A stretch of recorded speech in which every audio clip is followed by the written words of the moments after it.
lifting up Jesus, opening his word from Australia, Denmark, Israel, Japan, New Zealand, Northern Ireland, Republic of Ireland, Singapore, South Africa, United Kingdom, Thailand, the Philippines, United States, and throughout the world. You're watching Moriel TV.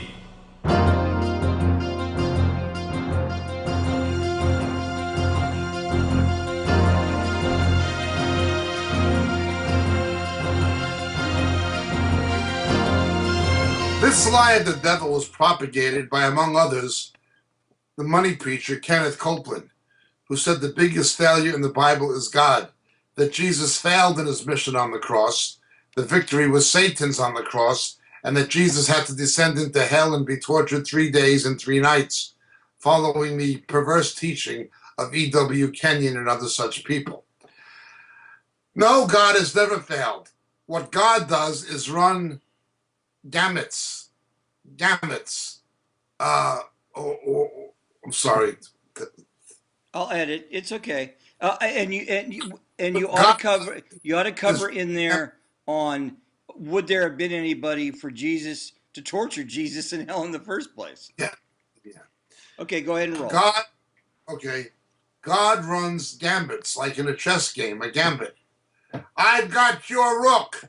Yeah, but now checkmate. God allows Satan victories that turn into colossal failures. He sets him up. When God allows Satan to have a victory, it's always a trap that backfires on Satan. We are told this in the New Testament. If they knew God would raise him from the dead, they would not have crucified the Lord of glory. Satan thought he won when Jesus died on the cross.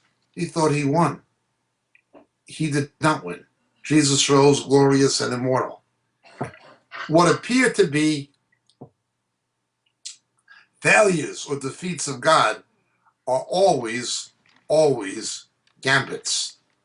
He lets the enemy have a apparent victory in order to turn that victory around and spring a trap on him, which is devastating to the enemy and glorifying to God in the magnitude of the victory that it brings.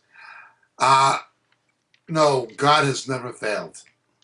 He has seemed to fail.